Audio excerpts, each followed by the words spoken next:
The steady current approached Kefis Hub with the slow grace of a vessel completing a long journey. And Yuna watched the massive station grow larger through the observation window with an unfamiliar feeling growing in her chest.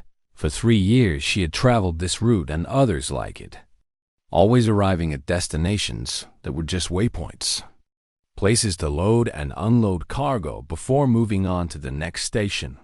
But this time felt different.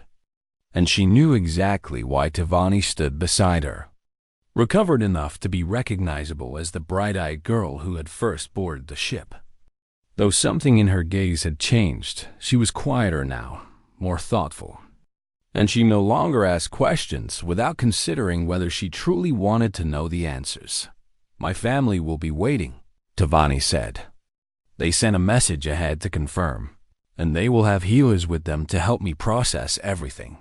"That is good," Yuna replied. "You should be with people who love you." Tivani turned to look at her with an expression that held determination alongside nervous hope. "I want you to meet them," she said. Yuna blinked in surprise. "Your family?" "Yes," Tivani said. "I have already told them about you in my messages, about what happened between us, and they want to thank the human who helped their daughter through her crisis." "I am not sure that is a good idea," Yuna said automatically, the old instinct to retreat already kicking in. "I am just a cargo worker passing through, and I would not want to intrude on a family reunion." "You are not just a cargo worker to me," Tivani said firmly. "You are my memory kin now, whether you accept the bond or not. And I want my family to know the person I am bonded to." She reached out and took Yuna's hand, no longer afraid of what she might sense through the contact. "I also have another reason for asking," she continued. "I want to tell them about humans, not the scary stories that other species spread, not the warnings about human aggression and human recklessness, but the truth." "What truth?" "That humans are survivors," Tivani said, her voice carrying conviction born from experience. "That your species carries impossible weight and still chooses kindness. That you have every reason to be bitter and broken, but instead you hold a sobbing alien girl and tell her, everything will be all right." She squeezed Yuna's hand. "When I touched you by accident in the galley," she said, "I expected to sense the simple history of a cargo worker, maybe some homesickness or mild disappointments. But instead I found a warrior who fought a battle that no child should ever have to fight. And you won."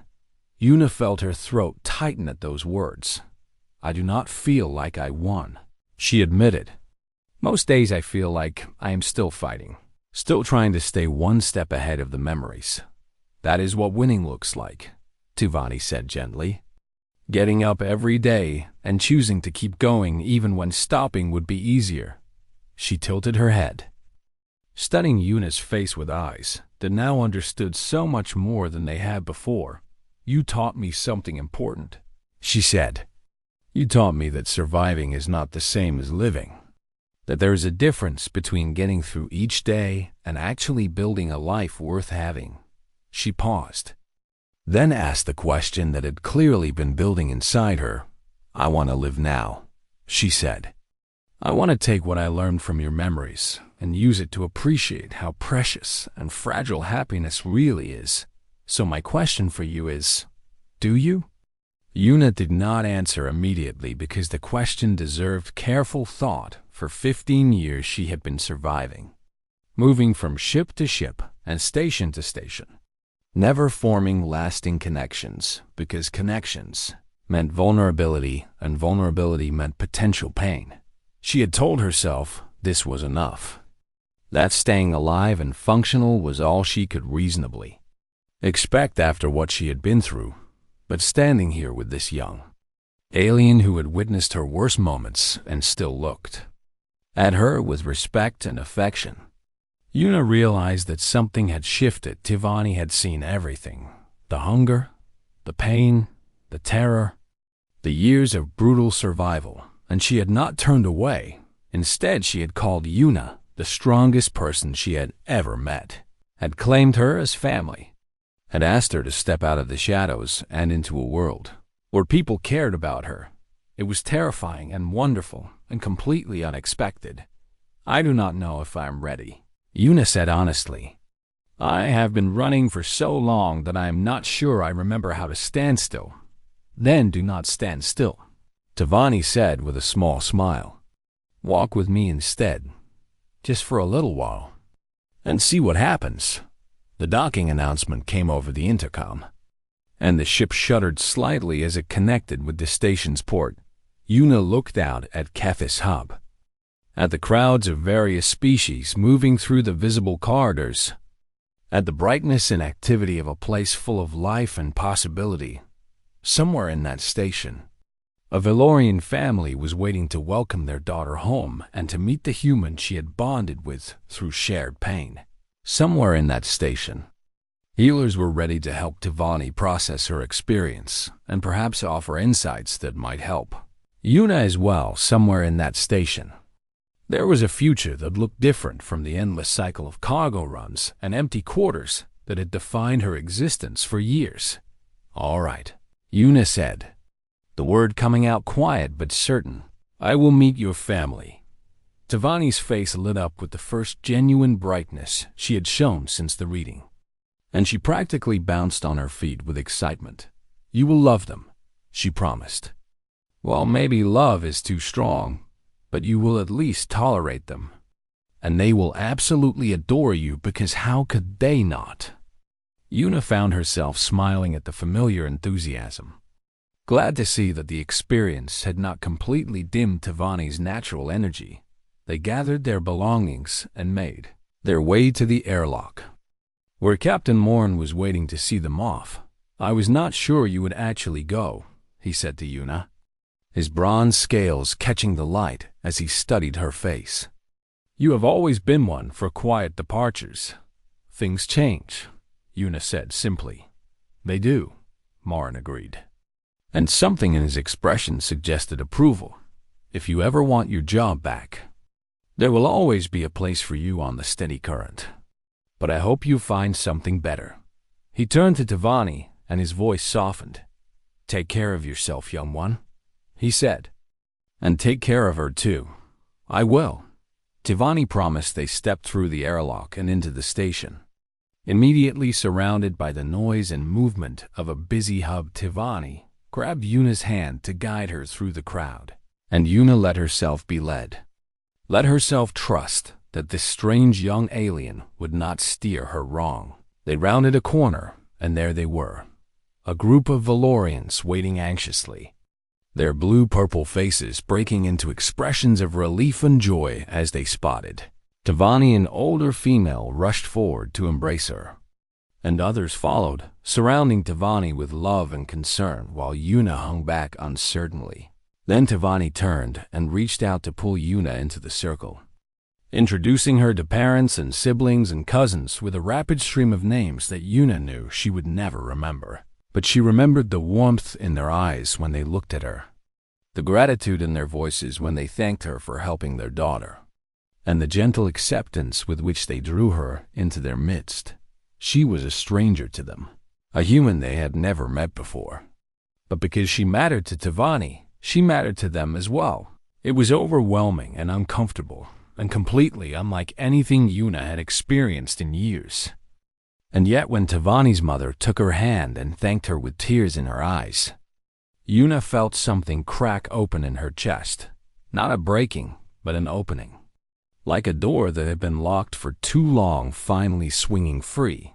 She did not know what would happen next. Did not know if she would stay at Kethis Hub or eventually return to the stars. Did not know if she was capable of building the kind of life that Tavani seemed to think she deserved. But for the first time in 15 years, she was willing to find out. Tavani appeared at her side as the family began moving toward the station's interior, and she smiled up at Yuna with an expression that held hope and understanding in equal measure. "Ready?"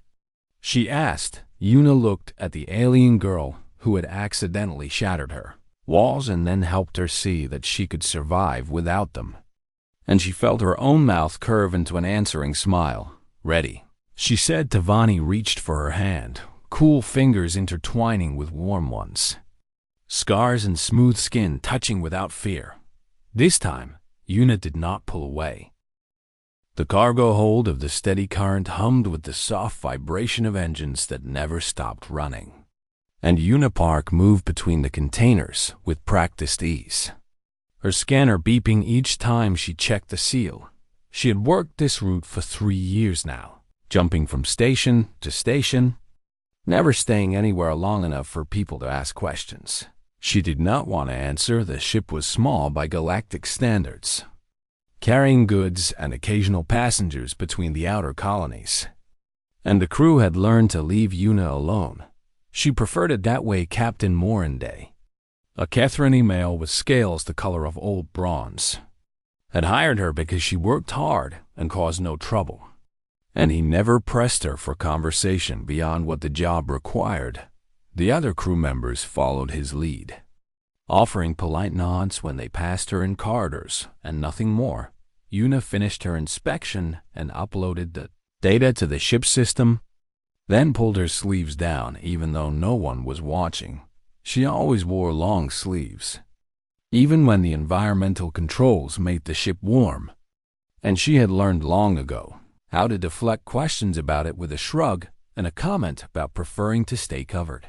The truth lived beneath that fabric, written in pale lines across her skin. But that truth belonged to her alone.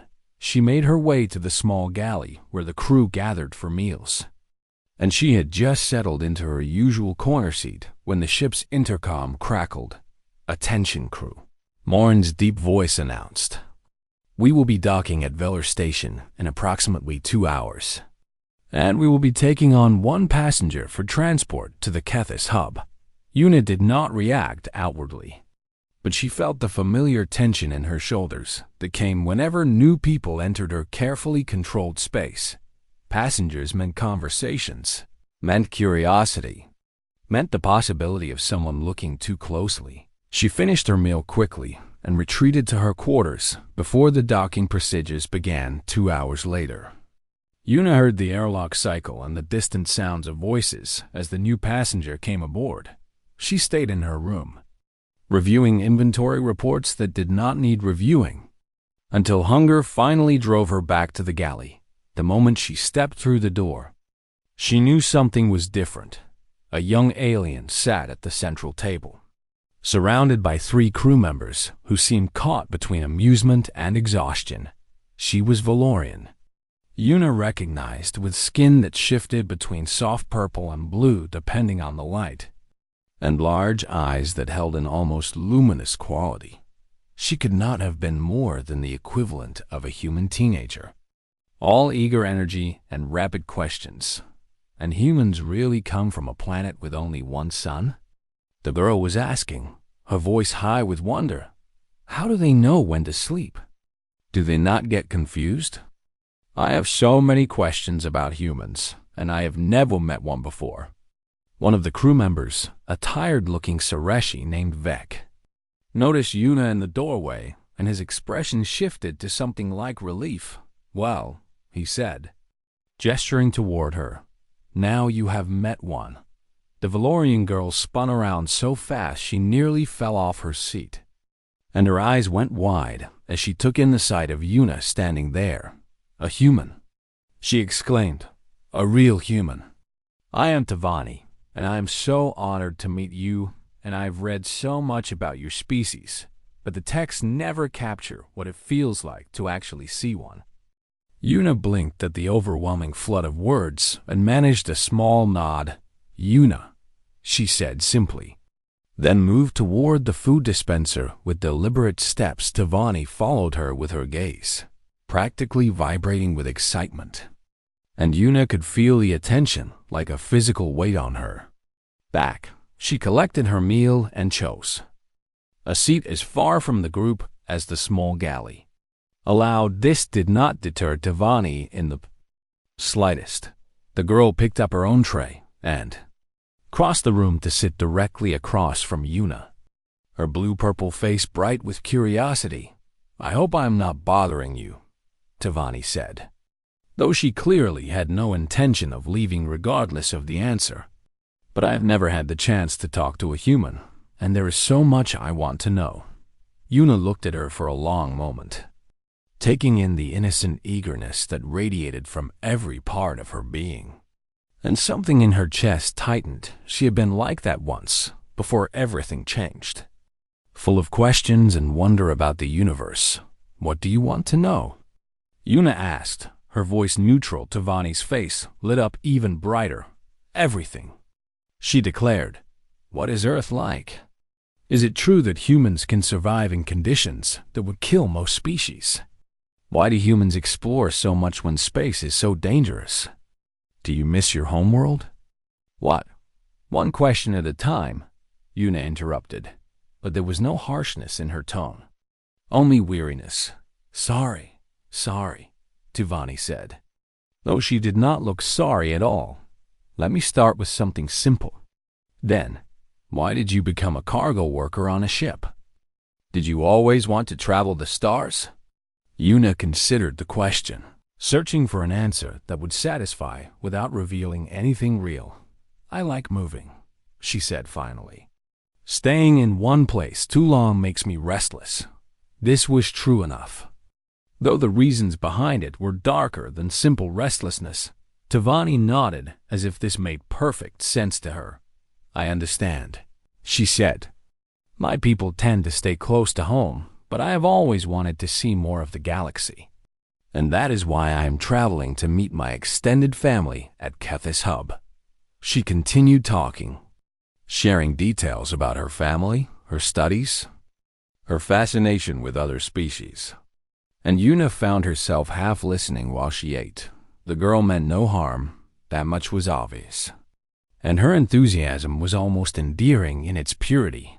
But Yuna had long ago learned that kindness from strangers often came with expectations she could not meet. The meal ended, and Yuna excused herself with a vague comment about needing to check on cargo. Tavani looked disappointed, but did not push. And Yuna felt a small measure of relief as she escaped into the corridor. The following day brought more of the same. Tavani appearing wherever Yuna happened to be, asking questions about human biology, human history, human customs, and human feelings. Yuna answered what she could with short responses, always keeping the conversation on the surface, always steering away from anything personal. But Tavani was persistent. And the ship was small, and there were only so many places to hide on the third evening. They sat in the galley again, and Tavani was describing a festival from her homeworld when she reached across the table for a container of seasoning. Her hand brushed against Yuna's in passing, just the briefest touch of cool fingers against warm skin. And Tavani froze. Her luminous eyes went wide, wider than Yuna had ever seen them. And the color drained from her face. She pulled her hand back sharply, knocking over her drink in the process, and stared at Yuna with an expression that held something Yuna could not identify. "Are you all right?" Yuna asked, grabbing a cloth to wipe up the spilled liquid. Tavani nodded quickly. Too quickly, and her voice came out strained. "Yes. Fine. I am fine. Just clumsy. Sorry about the mess." She helped clean up with hands that trembled slightly. And then she excused herself, practically fleeing the galley. Yuna watched her go with a frown creasing her forehead. Something had happened in that brief moment of contact. Something that had shaken the cheerful alien girl to her core. But Yuna could not imagine what it might have been. She dismissed it as cultural difference. Perhaps some Valorian sensitivity to touch that she had not been aware of. And returned to her meal. But in the back of her mind, a small warning bell had begun to ring, soft but insistent, telling her that her carefully guarded secrets might not be as safe as she had believed. The days that followed were difficult in ways neither of them had expected. Tavani could not eat, could barely sleep. And the brightness that had defined her seemed to have dimmed like a star losing its fuel. She moved through the ship like a ghost, her eyes distant and haunted, and the crew noticed the change immediately. Vec found her sitting alone in the observation lounge, staring out at the stars with an expression that belonged on someone much older. And he reported his concerns to Captain Morin. The captain found Yuna in the cargo hold, working with the same quiet efficiency she always displayed. But there was something different about her too. She seemed lighter somehow, less tightly wound, though she also carried a new weight of worry in her eyes when she looked toward where Tavani had retreated. "I know what happened," Morin said without preamble. "And I warned her against this very thing." Yuna did not pretend ignorance. She was trying to help, she said. She did not understand what she was getting into. "And now she carries your burden alongside you," Morin replied, his tone more sad than angry. "That kind of reading, done without proper preparation and support, can break a young Valorian mind. What can we do?"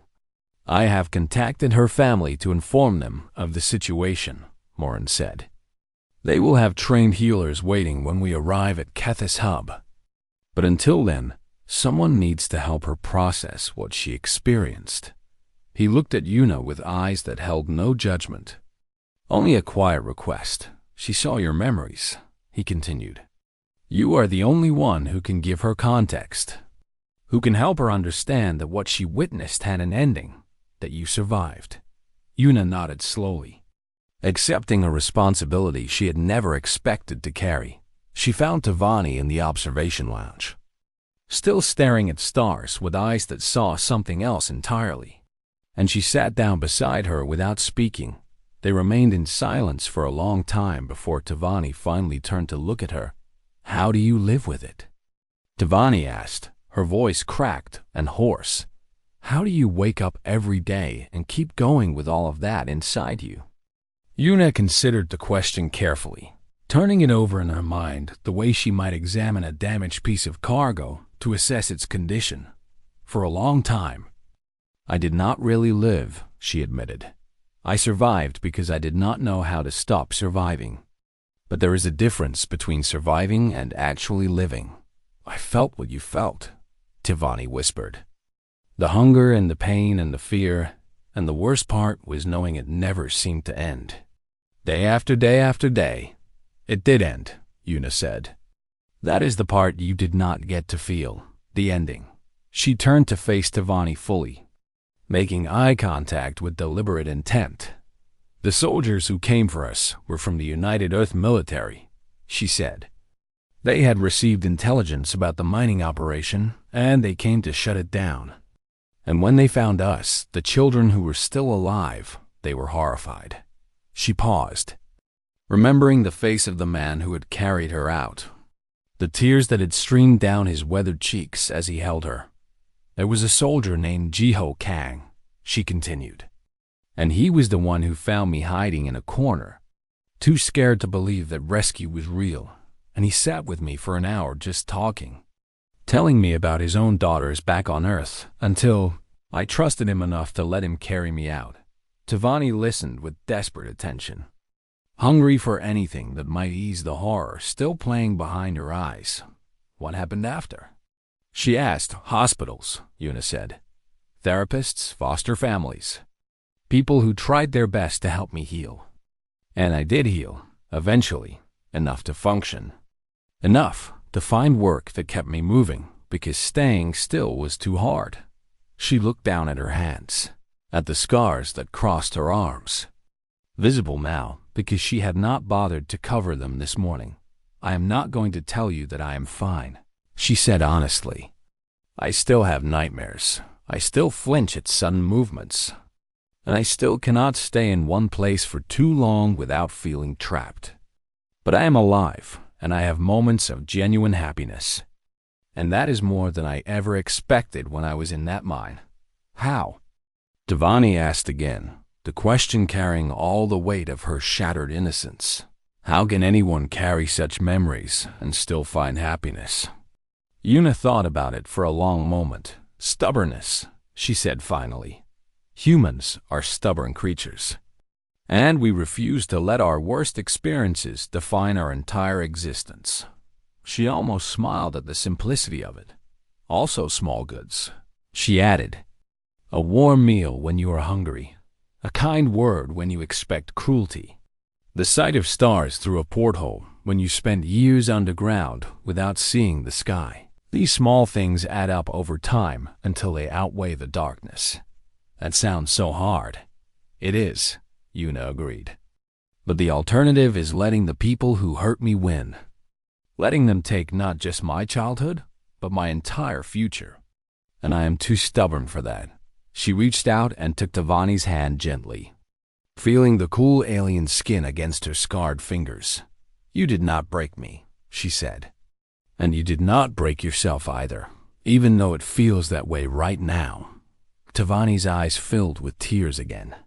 But these were different from the desperate sobs of before. I wanted to help you, she said. I thought if I could see your pain, I could perform the comfort rituals and make it better. But instead, I just added my own trauma on top of yours. Actually, Yuna said slowly, realizing the truth of it as she spoke. You did help. Tavani looked at her with confusion. I have carried those memories alone for over 15 years. Yuna explained. I never told anyone the full truth, never let anyone see what really happened. Because I was afraid of exactly what I saw in your reaction. I was afraid that people would look at me differently, would see me as damaged or broken. She squeezed Tavani's hand. But you did not run away, she said. You collapsed under the weight of it. Yes, but you are still here, still talking to me, still looking at me like I am a person rather than a tragedy. Of course you are a person, Tavani said, sounding almost offended by the alternative. You are the strongest person I have ever met. Yuna felt something warm spread through her chest at those words. Something she had not felt in a very long time. Thank you, she said simply. They sat together as the stars wheeled slowly past the observation window. And Morin appeared later with Valorian calming remedies that helped ease the worst of Tavani's distress. But it was the conversation with Yuna that truly began the healing process. The knowledge that the horror she had witnessed had an end. That the child who suffered had grown into a woman who found ways to keep living among my people. Tavani said as the calming medicine began to take effect. Once someone has shared your pain, they are bonded to you forever. And we call them memory kin. She looked at Yuna with eyes that were tired, but no longer quite so haunted. Do humans have something similar? She asked. Yuna thought about Jiho Kang, the soldier who had carried her to safety, about the therapists who had listened patiently as she slowly learned to speak about her experiences, about the few friends over the years who had glimpsed parts of her truth and not turned away. We call it trust, she said. The door chime pulled Yuna from restless half-sleep, and she sat up in her bunk with the instant alertness of someone who had learned long ago that danger could come at any hour. She checked the small screen beside her door and frowned when she saw Tavani standing in the corridor, her blue-purple skin pale with nervousness. It is late, Yuna said through the intercom. Is something wrong? I need to talk to you, Tavani's voice came back.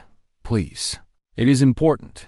Against her better judgment, Yuna opened the door and Tavani slipped inside, her large eyes darting around the small quarters before settling on Yuna's face. I have to tell you something, Tavani said, and I have to ask you something. And I know I should probably wait until morning, but I cannot sleep and I cannot stop thinking about it. Yuna crossed her arms over her chest, very aware that she was wearing a short-sleeved sleep shirt, very aware that her arms were exposed in a way they rarely were around others. Tell me what?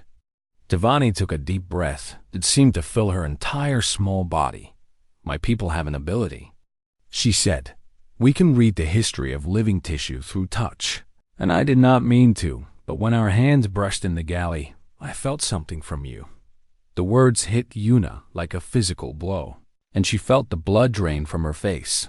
What did you feel? She asked, her voice barely above a whisper.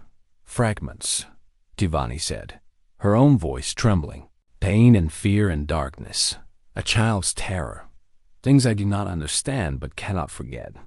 Yuna turned away, wrapping her arms around herself, her exposed skin, suddenly feeling like an open wound. All these years of hiding, of keeping her distance, of making sure no one got close enough to see, and this innocent girl had stumbled past all her defenses with a single accidental touch. "I am sorry," Tavani continued. "I know it was a violation of your privacy, and I am so sorry. But I need you to know that I can help." "Help?" Yuna laughed, and the sound was harsh even to her own ears. "How can you possibly help?" "Among my people, when someone carries traumatic memories, we have rituals to ease the burden," Tavani explained. "A trained reader can fully witness what happened, and in the witnessing, they share the weight of it. And the person who suffered no longer has to carry it alone." She stepped closer, her expression earnest and determined. "I have been training for 2 years," she said. "I know I am young, but I want to help you. And I think if I could fully read your history, I could understand what you went through. And then I could perform the comfort rituals and—" "You want to see everything?" Yuna interrupted, turning back to face her. "You want to witness my entire history?" "Yes," Tavani said, "so I can help you heal." Yuna stared at her for a long moment, at this young alien girl who had no idea what she was asking, who had grown up in a world so gentle that she thought she could simply witness trauma and make it better. Part of Yuna wanted to throw her out, to tell her that some things could never be healed, and that meddling would only make things worse.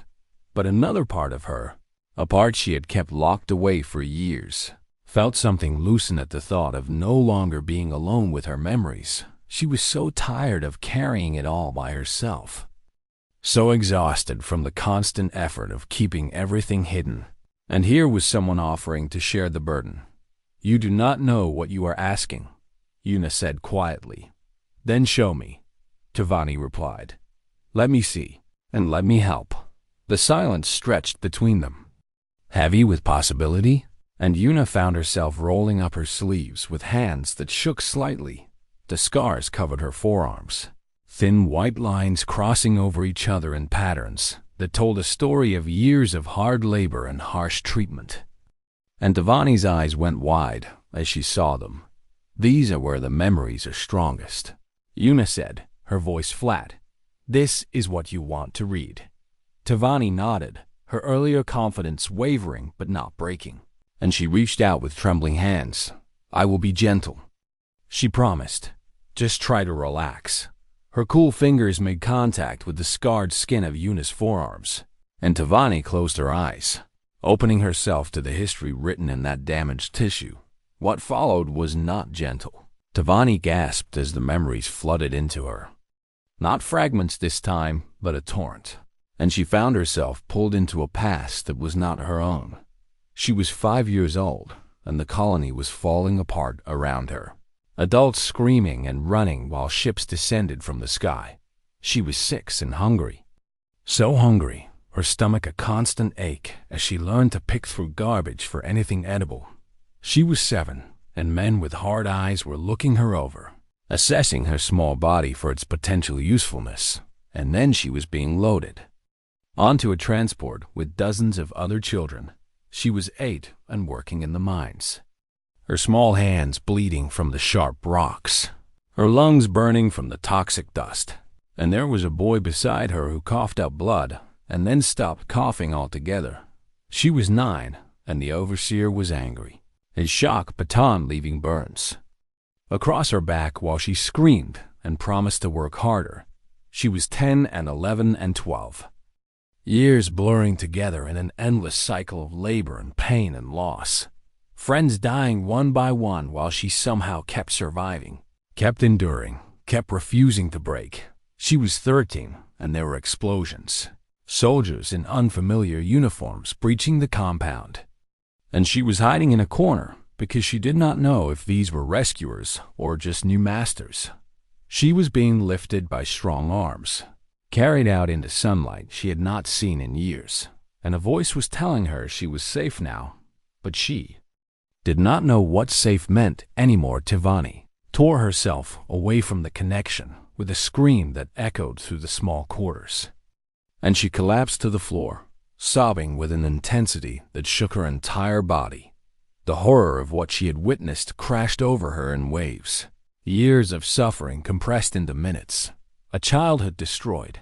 A child who should have been cherished, instead broken and used and discarded. "I am sorry."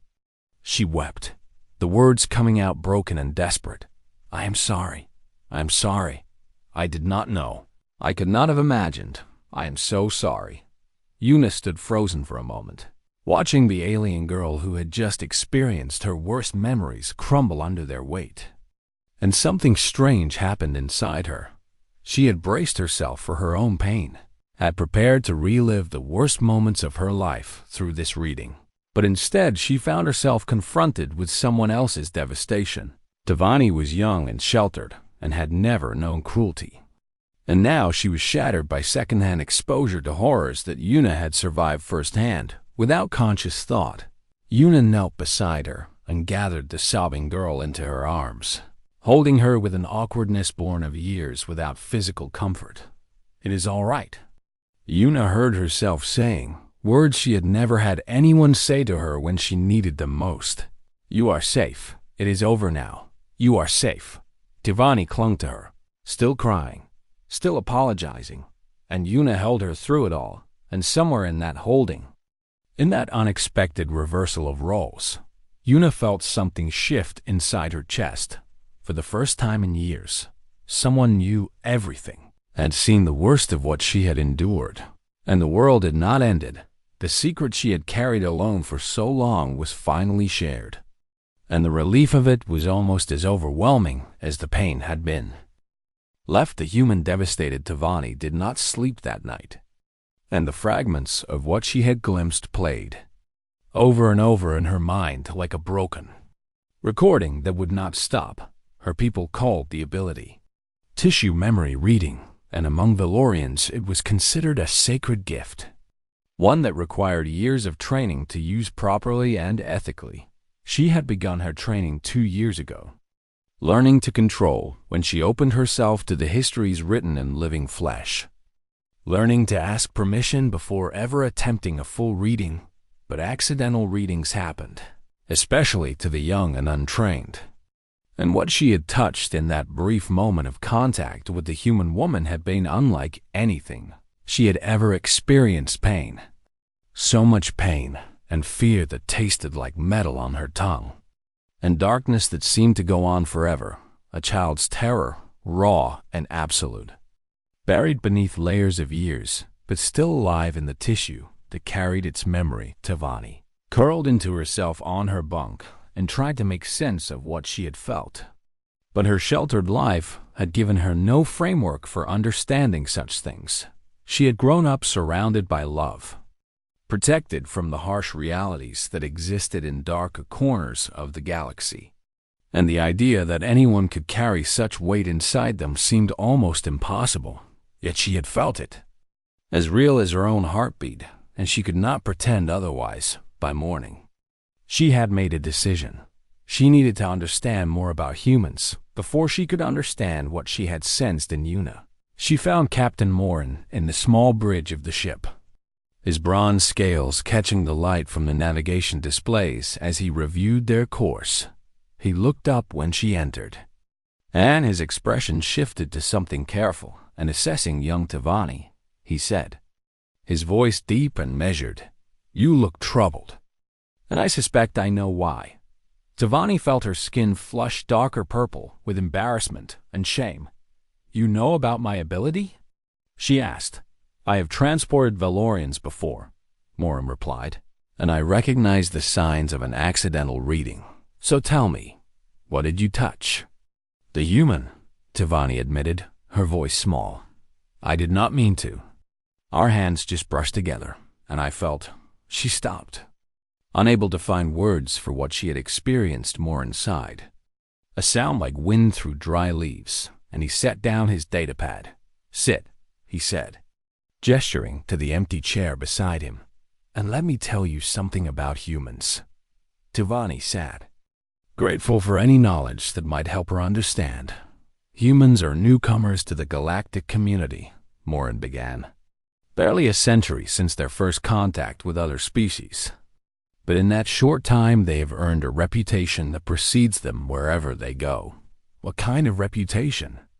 Tavani asked. A complicated one, Morin said. They are resilient beyond measure, capable of surviving conditions that would kill most other species. And they form bonds of loyalty so strong that they will die for those they love without hesitation. He paused, his dark eyes studying her face. But they are also a wounded people, he continued. Their history is full of suffering, much of it inflicted by their own kind upon each other.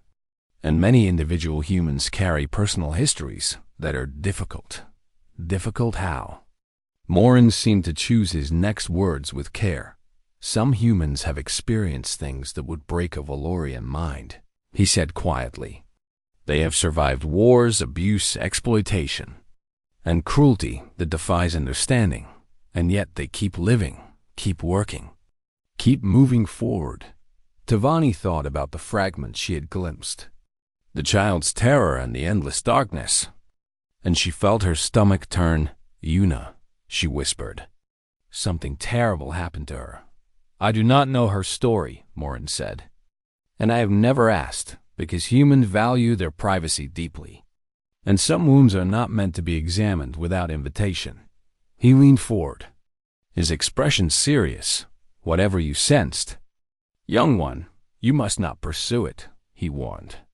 Let it go. Respect her boundaries, and do not pry into matters that are not your concern.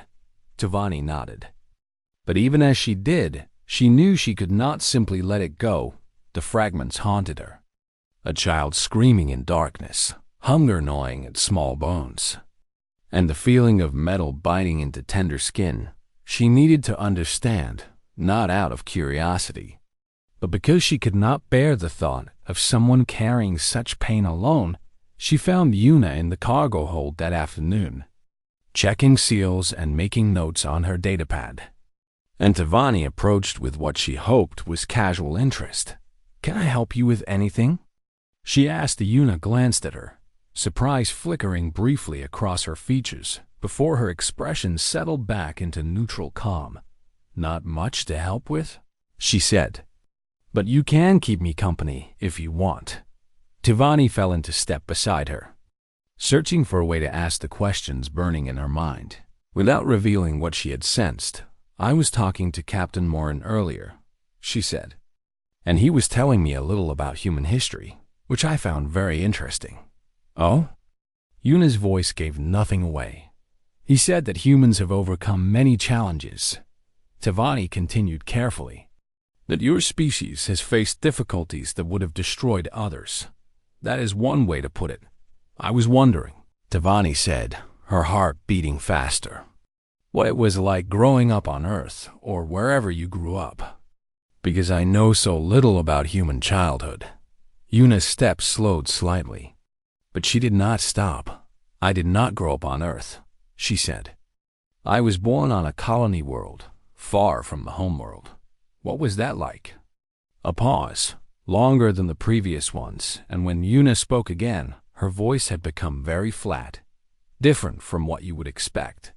Tavani sensed she was approaching dangerous territory, but she could not stop herself. Among my people, children are treasured above all else, she said. We do not allow them to work or to face hardship until they are fully grown, which I have heard is not always the case with other species. She watched Yuna's face carefully as she asked her next question. Do human children ever have to work? Like hard work? Dangerous work? Yuna stopped walking entirely, and the silence stretched between them like a physical barrier when she finally turned to look at Tavani. Her eyes held something closed and cold, a door slamming shut. That depends on where they grow up, she said, her words clipped and precise. The galaxy is not kind everywhere. Then she turned back to her work, and her posture made clear that the conversation was over. Tavani retreated, her mind spinning with what she had observed, the sudden tension in Yuna's shoulders, the way her hands had tightened on her datapad. the flatness that had crept into her voice. The fragments she had sensed were not just random impressions, but echoes of something real and terrible. Something that Yuna carried with her every day beneath long sleeves and careful distance. That night, Devani made a decision that went against everything Captain Morin had warned her about among her people. Understanding someone's pain was the first step toward helping them heal, and she had been trained in comfort rituals designed to ease the burden of traumatic memories. She could not simply walk away from what she had glimpsed, could not leave this human woman alone with whatever horrors lived inside. Or she waited until the ship grew quiet with the artificial night cycle, then made her way to Yuna's quarters with a heart full of good intentions and no understanding at all of what she was about to unleash.